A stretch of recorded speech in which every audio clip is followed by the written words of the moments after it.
விஷயம் அங்கே அரங்கேறி இருக்கிறது. அதுவும் நம்ம மாநிலத்துல இல்லாம அண்டை மாநிலத்துல இது நிகழ்ந்திருக்கிறது. இது என்னத்தை காட்டுதுன்னா, அதாவது பேசுபொருள் விமர்சனத்தை தாண்டி இன்று பாஜக பிளவுபட்டு இருக்கிறது, பாஜகவில் நிறைய பிரச்சனைகள் இருக்கிறது அப்படி என்பது இங்க நிதர்சனமா கண்மூடியே தெரிகிறது. ஒன்று. இரண்டாவது சமீபத்துல 2-3 நாட்களா வர செய்திகள் பாத்தீங்கன்னா, RSSக்கும் பாஜகவுமே ஒரு பிரிவினை இருக்கு.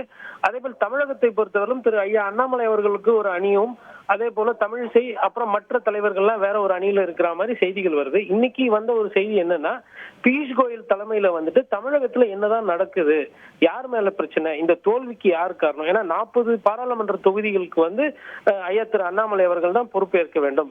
அப்ப அவர் தலைமையில தான் கூட்டணி வேண்டாம் முடிவு ஆச்சு, இல்ல கூட்டணி வேணும், எதுவா இருந்தாலும் பிஜேபி பிரசிடென்ட் அண்ணாமலை அவர்கள் தான். அப்ப இந்த ரிசல்ட்டுக்கு என்ன காரணம், இந்த அளவுக்கு படுதோல்வி அமைந்ததுக்கு என்ன காரணம், எந்த அளவுக்கு உட்கட்சி சண்டை இருக்கு, யாரு என்ன பண்ணாங்க அப்படின்ற அந்த ரிப்போர்ட்டை பொன் ராதாகிருஷ்ணன் போன்ற மூத்த அரசியல் தலைவர்கள் கிட்ட, அதே மாதிரி வானதி ஸ்ரீனிவாசன் அவர்கள் கிட்ட கூட ஏதோ கருத்துக்கள் எல்லாம் கேட்டிருக்காங்கன்ற மாதிரி செய்திகள் வந்திருக்கு. அப்ப அதெல்லாம் நம்ம சேர்த்து ஒப்பீடு பார்க்கும்போது இந்த பிரச்சனை தமிழகத்துல பாஜகக்குள்ள இருக்கக்கூடிய அந்த பிரச்சனை என்பது தலைமைக்கு போய் சேர்ந்திருக்கிறது. தனி மெஜாரிட்டி வரல, ஏன் வரலன்னு எப்பெல்லாம் தலைமை கோவப்படுறாங்களோ இல்ல நினைக்கிறாங்களோ அப்பொழுதெல்லாம் அவங்களுக்கு தமிழகம் சிந்தனைக்கு வரும். இந்த 40 பாராளுமன்றத்தில், அதாவது பாண்டிச்சேரி சேர்த்து 40 பாராளுமன்ற தொகுதியில நமக்கு ஒண்ணு கூட கிடைக்கலையே, இல்ல ஒரு 5 ஜெயிச்சிருக்கலாமே அப்படின்ற அந்த எண்ணத்தையும் நம்ம பேக்ரவுண்ட்ல பார்க்கும்போது இது இப்போ இன்னைக்கு வெட்ட வெளிச்சமாக தெரிகிறது.